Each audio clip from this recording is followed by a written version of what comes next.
नमस्कार साथियों, crack psycho institute में आप सभी लोगों का स्वागत है। मैं राज सर आप सभी लोगों के सामने उपस्थित हुआ हूं एक बहुत ही महत्वपूर्ण सूचना लेकर के। जी हाँ, ये बहुत ही बड़ी खुशखबरी का दिन है, जबकि यूपीएमआरसी एससीटीओ से रिलेटेड कॉल लेटर जो है वो स्टूडेंट्स के पास आने शुरू हो गए हैं। हमारे इस स्टूडेंट के पास ये कॉल लेटर आया है और उसके अंतर्गत जो भी महत्वपूर्ण जानकारियाँ हैं डीवी और मेडिकल से रिलेटेड, वो हम आपको इस वीडियो के अंतर्गत बताएंगे ऑथेंटिक वे में। और वो भी लिस्ट बताएंगे इंपॉर्टेंट डॉक्यूमेंट्स जो कि डीवी के लिए आप सभी लोगों को अभी से तैयार कर लेने चाहिए। अभी भी आप लोगों के सामने 10 दिन से प्लस का समय है, आप सही चीज़ों को अरेंज कर सकते हैं। और मेडिकल से भी रिलेटेड इन्फॉर्मेशन जो है वो हम अगले वीडियो में आप सभी लोगों को यहाँ पर बताएंगे। आइए वीडियो को हम अंत तक सभी लोग देखेंगे, और अगर वीडियो पसंद आए तो इसे लाइक भी कीजिएगा और अपने दोस्तों के साथ शेयर भी करेंगे। तो इस वीडियो में आप लोगों को लिस्ट ऑफ इम्पॉर्टेंट डॉक्यूमेंट्स जो भी चाहिए वो भी आप लोगों को देखने को मिलेगा, तो कृपया उस वीडियो को आप लोग जो है ज़रूर ध्यान से देखिए। तो जैसा कि मैंने आप सभी लोगों से कहा कि ये है आप सभी लोगों का जो कॉल लेटर, जिसमें कि आप देख सकते हैं उत्तर Pradesh metro rail corporation limited से रिलेटेड है, और पूरा का पूरा डिटेल्स है हम आपको आगे बताएंगे। तो सबसे पहले हम स्टेप बाय स्टेप जानते हैं कि जो आपको कॉल लेटर है वो किस प्रकार मिलेगा। तो स्टेप वन की बात करें तो एक लिंक है जो कि डिस्क्रिप्शन बॉक्स में भी इस वीडियो के दिया जाएगा। जैसे ही इस लिंक पे आप क्लिक करेंगे तो आपको एक लॉगिन फॉर्म जो है वो अवेलेबल हो जाएगा, और उसमें आपको login to download call letter और एडमिट कार्ड यहाँ पे शो कर रहा है। इसमें आप अपना यूज़र आईडी और पासवर्ड और साथ ही जो कैप्चा कोड्स होते हैं वो आप एंटर करेंगे। तो आप एक नेक्स्ट पेज है उसमें आप एंटर कर जाएंगे, और वो पेज इस प्रकार का होगा। अभी तक आप लोगों ने अपने स्कोर कार्ड को ज़रूर चेक कर लिया होगा, आप जिस भी कैटेगरी के अंतर्गत रहे होंगे। तो आप देखेंगे कि जो स्टेप 2 है, तो यहीं पर एप्लीकेशन डिटेल्स के राइट में आपको स्कोर कार्ड है, और उसके राइट में आपको कॉल लेटर जो नया टैब है वो अभी आप सभी लोगों के सामने अवेलेबल हो चुका है। वैसे स्टूडेंट्स के ही जो डैशबोर्ड है उसमें शो कर रहा है जो कि मेरिट लिस्ट में आए हैं, यानी कि जो शुरुआती 50 बच्चे रहे होंगे उनको ही ये कॉल लेटर केवल शो कर रहा है। तो अगर आप सोच रहे हैं कि आपका टोटल जितने भी कैंडिडेट्स हैं 154, क्या उन सभी को शो कर रहा है, तो ऐसा नहीं है। वो स्टेप बाय स्टेप सभी बच्चों को कॉल आएगा। तो जिनके पास आप सभी लोग लिंक के थ्रू जाइए और यहाँ पे चेक कीजिए आपको कॉल लेटर शो कर रहे हैं या नहीं कर रहा है। तो जैसे ही आप कॉल लेटर पर क्लिक करेंगे तो आपको प्रिंट का ऑप्शन आएगा, तो वो आप प्रिंट कर सकते हैं। इसमें क्या क्या डिटेल्स होगी वो हम आपको यहाँ पर दिखाते हैं, जो कि हमारे ही स्टूडेंट का है।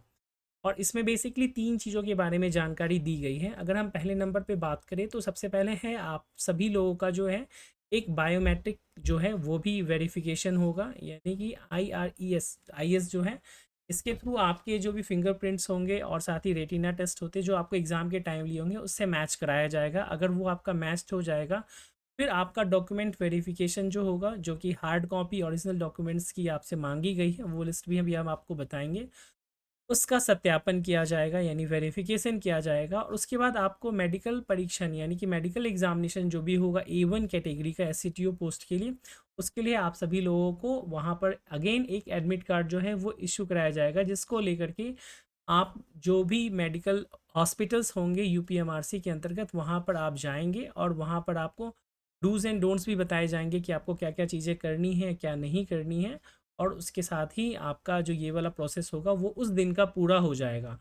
अभी हमारे एक अभ्यर्थी का नाम आप यहाँ पर देख सकते हैं, जो किसी की मैंने कोडेड कर रखा है, क्योंकि ये कॉन्फिडेंशियल इन्फॉर्मेशन है, इसीलिए आपको केवल और केवल सूचनाएं दी जा रही हैं, बाकी चीज़ें नहीं दी जाएंगी। तो अभ्यर्थी का नाम है, यहाँ पर रोल नंबर है, आवेदन का क्रमांक है, आवेदित श्रेणी है, आवेदित उपश्रेणी अगर कुछ हो तो, आवेदित पदनाम है, station controller cum train operator, शैक्षिक अर्हता जो है इसमें ये दी गई है, और अभ्यर्थी की जन्म तिथि दी गई है। यहाँ पर साथ ही कुछ चीज़ें, एक फोटो तस्वीर जो है वो भी राइट हैंड साइड में दिखेगी आपको, अगर आपका होगा तो। साथ ही इसमें बताया गया है, प्रिय अभ्यर्थी, उत्तर प्रदेश मेट्रो रेल कॉरपोरेशन द्वारा प्रकाशित विज्ञापन संख्या दिस डेटेड दिस की अनुक्रिया में उपरोक्त आवेदन पद पर सीधी भर्ती यानी कि डायरेक्ट रिक्रूटमेंट के संबंध में आपको सूचित करना है कि आप अधोलिखित कार्यक्रम के अनुसार आयोजित मेडिकल परीक्षण, बायोमेट्रिक तथा दस्तावेज सत्यापन हेतु समय पर इंगित स्थान पर वांछित प्रपत्रों सहित उपस्थित होना सुनिश्चित करें। और यहाँ पर एक टेबल दी गई है जहाँ पर कि डेट दिया गया है, जो आप देख सकते हैं 20 नवंबर 2024 है। साथ ही मेडिकल परीक्षण, बायोमेट्रिक, आईआरएस तथा दस्तावेज सत्यापन स्थल के बारे में दिया गया है, और रिपोर्टिंग टाइम 9:30 AM दिया गया है। तो जितने भी स्टूडेंट्स से सभी को कहाँ पहुँचना है वो आप ध्यान से समझ लीजिए। UPMRC training centre COET, metro depot, Uttar Pradesh metro rail corporation near transport Nagar metro stations, यानी कि जो आपको नियरेस्ट मेट्रो स्टेशन होगा वो ट्रांसपोर्ट नगर मेट्रो स्टेशन होगा। वहाँ से आपके वॉकिंग डिस्टेंस पर आपको ये ट्रेनिंग इंस्टीट्यूट है यूपीएमआरसी का, वहाँ पर जाएंगे और ये लखनऊ में स्थित है। साथ ही यहाँ पर कुछ और चीज़ें दी गई हैं। मेडिकल परीक्षण, बायोमेट्रिक, आइरिस तथा दस्तावेज सत्यापन के लिए आने से पहले आप यह सुनिश्चित कर लें कि आप उक्त पद हेतु प्रकाशित किए गए विज्ञापन की सभी शर्तें पूरी करते हैं, यानी कि जो भी एडवर्टीजमेंट में आपको कंडीशंस दी गई थी आप उसको फुलफिल करते हैं। मेडिकल परीक्षण, बायोमेट्रिक, आइरिस तथा दस्तावेज सत्यापन में सम्मिलित होने के समय आप विज्ञापन के प्रावधानों के अनुरूप निम्नलिखित मूल अभिलेख एवं उनकी एक एक स्वयं सत्यापित छाया प्रति साथ लेकर के आएँ। तो यहाँ जितने भी स्टूडेंट हैं वो इस चीज़ को बिल्कुल नोट डाउन करके अभी से रख लें, भले ही आपका नंबर अभी नहीं आया हो और आने वाले टाइम में है। अगर आप अभी से इसे नोट डाउन करके रख लेंगे कि डीवी में हमें क्या क्या चीज़ों की रिक्वायरमेंट होती है, तो जो सबसे पहले यहाँ पर इंपॉर्टेंट चीज़ जो है वो बताई गई है, वो आपको यहाँ पर बताया गया है कि जितने भी डॉक्यूमेंट्स आपको रिलेवेंट होंगे उसकी एक तो ओरिजिनल मूल अभिलेख आप रखें, साथ ही सभी डॉक्यूमेंट्स की एक एक सेल्फ अटेस्टेड फोटो कॉपी भी आप साथ में रखें। सपोज आपका 10th का सर्टिफिकेट है तो उसका आप एक ज़ेरॉक्स कराएं और उसको सेल्फ अटेस्टेड लिख दें और अपना नाम और डेट जो है वो भी आप लिख करके साथ में लेकर के जाएं। साथ ही लिखा गया है ये सभी मूल अभिलेख मेडिकल परीक्षण, बायोमेट्रिक, आइरिस तथा दस्तावेज सत्यापन से पूर्व भली भांति जांचे जाएंगे और छाया प्रतियों को जमा कर लिया जाएगा। तो आप में से कई स्टूडेंट्स के मन में ये क्वेश्चन रहता है कि क्या हमारे ओरिजिनल डॉक्यूमेंट जमा कर लिए जाएंगे, तो ऐसा नहीं है। डॉक्यूमेंट वेरिफिकेशन के टाइम में ऐसा कुछ भी नहीं किया जाएगा, केवल और केवल जो जीरोक्स कॉपी है वो आपसे जमा की जाएंगी। तो ये तो था ये पार्ट। अब हम आते हैं कि कौन कौन से इंपॉर्टेंट डॉक्यूमेंट्स हैं, तो कृपया इसको भी आप सभी लोग बिल्कुल ध्यानपूर्वक देखें और जानें कि वो कौन कौन से इंपॉर्टेंट डॉक्यूमेंट हैं। तो ये रही वो लिस्ट जिसके बारे में हम आपसे बात करना चाह रहे थे। तो आप इसे इस प्रकार से देख सकते हैं कि वो कौन कौन से चीज़ें हैं। तो यहाँ पे क्रम संख्या दिया गया है, अभिलेख का नाम और विवरण दिया गया है, साथ ही आवेदन की श्रेणी जिनके लिए आवश्यक है।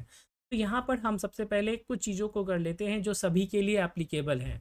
तो मैं इसे देता हूँ कि जो आपका नंबर 1 है वो आपको सभी श्रेणियों के लिए एप्लीकेबल है, नंबर 2 पॉइंट वो भी सभी के लिए एप्लीकेबल है, नंबर 3 वो भी समस्त श्रेणियों के लिए एप्लीकेबल है। उसी के साथ हम आते हैं तो नंबर 11 वो भी सभी श्रेणी के लिए एप्लीकेबल है।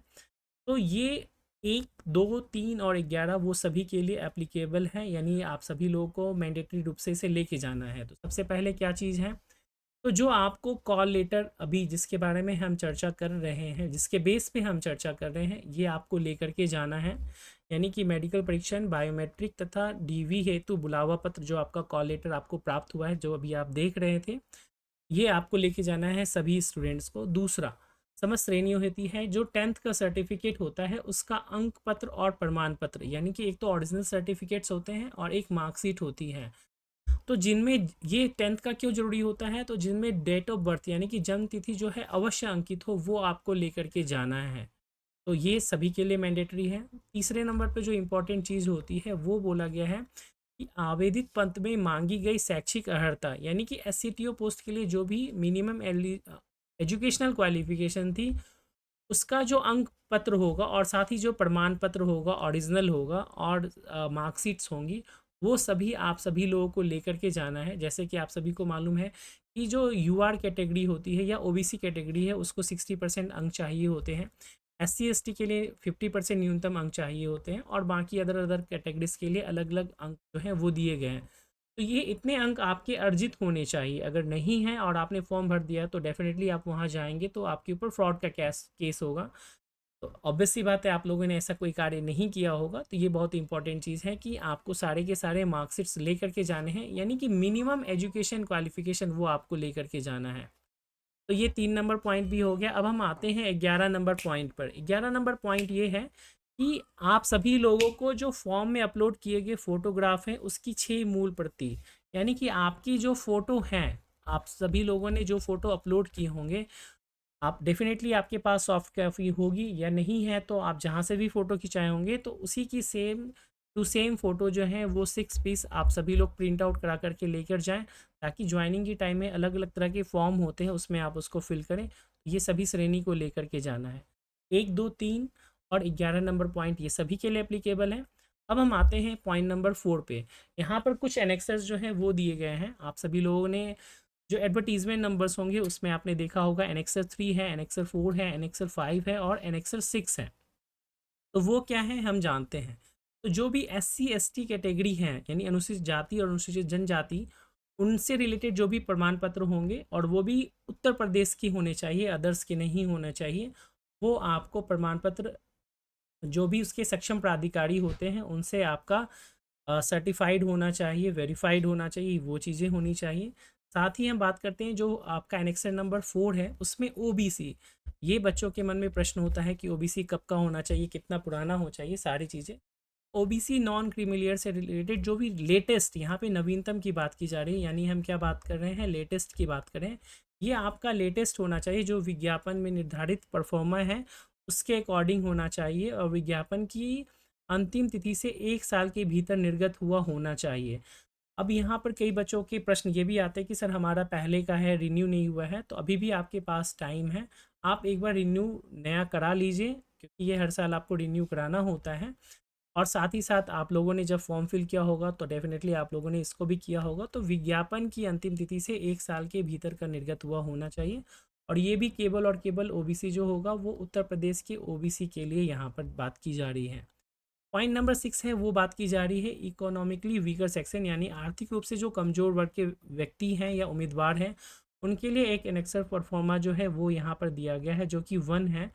उसका प्रमाण पत्र होना चाहिए और उसकी जो अवधि दी गई है वो बताया गया है 1 अप्रैल 2023 अथवा उसके बाद, और 19/4/2024 से पूर्व का निर्गत हुआ होना चाहिए। यानी कि आपका जो एडवर्टीजमेंट है उसके पहले का जो डिटेल्स दी गई हैं उसके अकॉर्डिंग आपका होना चाहिए। और ये भी ओनली उत्तर प्रदेश के EWS कैटेगरी के कैंडिडेट्स के लिए है। 7 नंबर पे हम आते हैं, वो बात कर रहे हैं DFF यानी कि डिपेंडेंट ऑन फ्रीडम्स फाइटर्स जो भी हैं, उसके लिए जो प्रमाण पत्र बात की जा रही है एनेक्सर 5, वो DM या ADM के द्वारा जारी किया हुआ होना चाहिए और ये भी केवल उत्तर प्रदेश से रिलेटेड है। नेक्स्ट नंबर पे आते हैं विमेंस। आपको मालूम है कि महिलाओं का भी आरक्षण इस पोस्ट के अंतर्गत दिया गया था।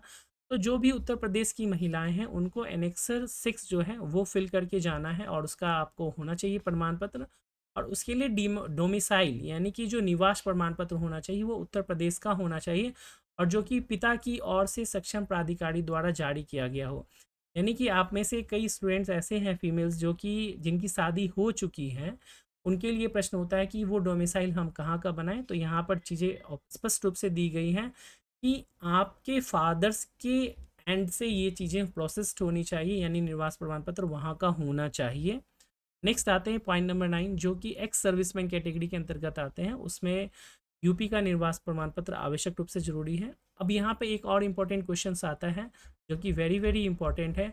आप में से कई कैंडिडेट्स ऐसे हैं जो कि ऑलरेडी उत्तर प्रदेश या फिर केंद्र सरकार या किसी और जॉब में आप ऑलरेडी वर्किंग हैं।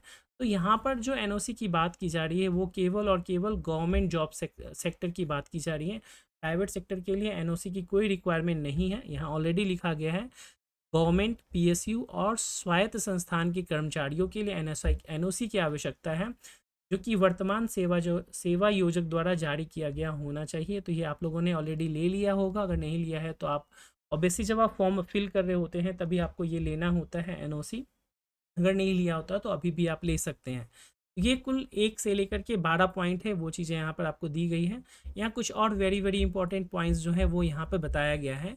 उक्त वर्णित मूल अभिलेख के प्रस्तुत न करने पर या उनके गलत या अवैध पाए जाने पर आपको मेडिकल परीक्षण, बायोमेट्रिक तथा DV में शामिल नहीं किया जाएगा तथा आपकी उम्मीदवारी निरस्त कर दी जाएगी, जिसका पूर्ण उत्तरदायित्व तो आपके ऊपर होगा। साथ ही यहाँ पर एक चीज़ अंडरलाइन की गई है, अभ्यर्थियों से अनुरोध है कि मेडिकल परीक्षण, बायोमेट्रिक तथा दस्तावेज सत्यापन हेतु कोई भी यात्रा और ठहरने के लिए भत्ता दे नहीं होगा। यानी कि हम यहाँ पे बात कर रहे हैं जो TA और DA की बात करते हैं, ट्रैवलिंग अलाउंस और DNS अलाउंस, वो आप लोगों को नहीं दिया जाएगा। जितने भी कैंडिडेट्स आएंगे वो अपने खर्चों के बेस पे ही आएंगे। और साथ ही साथ जो सबसे महत्वपूर्ण चीज़ यहाँ पे बताई गई है कि आप सभी अभ्यर्थियों से अनुरोध है कि वो तत्काल नियुक्ति के लिए तैयार रहें, इस चीज़ को ध्यान से रखें। यानी अगर आप जा रहे हैं DV और मेडिकल के लिए तो आप अपने बैग एंड बैगेज के साथ जाइए, जिसमें कि आवश्यक कपड़े हों, क्योंकि ट्रेनिंग जब आपकी स्टार्ट होगी तो इमीडिएटली आपको यूनिफॉर्म्स नहीं मिलेंगे, उसमें टाइम लगता है। तो जो भी आपका फॉर्मल होता है, शर्ट्स पैंट्स होते हैं और प्लेन शर्ट्स होने चाहिए, शूज़ होने चाहिए आपके जो कि फॉर्मल शूज़ होते हैं, वो सारी चीज़ें ले कर के आप जाएँ, ताकि आपको घर आकर के जाने का उतना मौका या अवसर ना मिलेगा अगर उत्तर प्रदेश के आप दूर दराज के शहरों से रहते हैं तो तत्काल नियुक्ति के लिए आप सभी लोगों को तैयार रहना चाहिए। इसके साथ ही एक और इम्पॉर्टेंट जानकारी है जो मैं आप लोगों के साथ साझा करना चाहूँगा, वो ये है कि note the candidates who have been obtained CGPA और CPI in prescribed qualification as per notification, they must bring conversion formula from university institution for calculation of equivalent percentage of marks।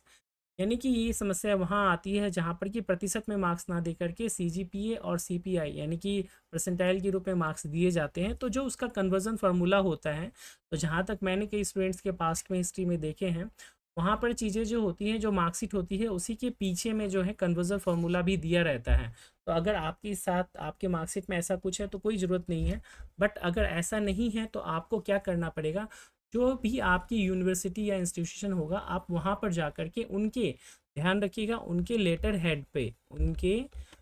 Head पे officially उनसे आप conversion formula जो है वो लिखवा सकते हैं कि this is the conversion formula of our university, जिसपे के बेस पे मार्क्स दिया जाता है। उनके पास ये फॉर्मेट्स भी होते हैं, तो वो चीज़ें आपके लिए होंगी।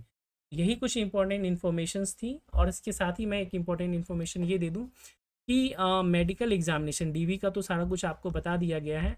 मेडिकल टेस्ट जो भी आप सभी लोगों के होंगे, इससे रिलेटेड मैंने एक वीडियो ऑलरेडी बनाया हुआ है, आप चाहें तो उसको देख सकते हैं, जो GMRC के टाइम में दिया गया था। अदरवाइज़ हमारा एक लाइव सेशन जो है वो होने वाला है, जो कि सैटरडे और संडे इन दोनों में से अपकमिंग किसी भी दिन हो सकता है, लाइव होगा, और स्टूडेंट्स जो हैं, जो पास आउट स्टूडेंट हैं, उनके द्वारा होगा। आप लोग ज़रूर उसको अटेंड कीजिएगा। ऐसे स्टूडेंट जो अभी तक अटेंड नहीं किए या हमारे ग्रुप को नहीं ज्वाइन किए हैं, तो आप 8826901833 जो हमारा व्हाट्सएप पे भी नंबर है, उस पर आप जो है मैसेज करके जानकारी प्राप्त कर सकते हैं, या ग्रुप का लिंक भी मैं डिस्क्रिप्शन बॉक्स में आप लोगों को दे दूंगा। तो ये थी महत्वपूर्ण जानकारी जो ऑथेंटिक वे में आपको प्रोवाइड कराई गई है। Thank you very much for watching this video. Please like shares and subscribe, and ask your queries in the comment box also. Thank you and good night.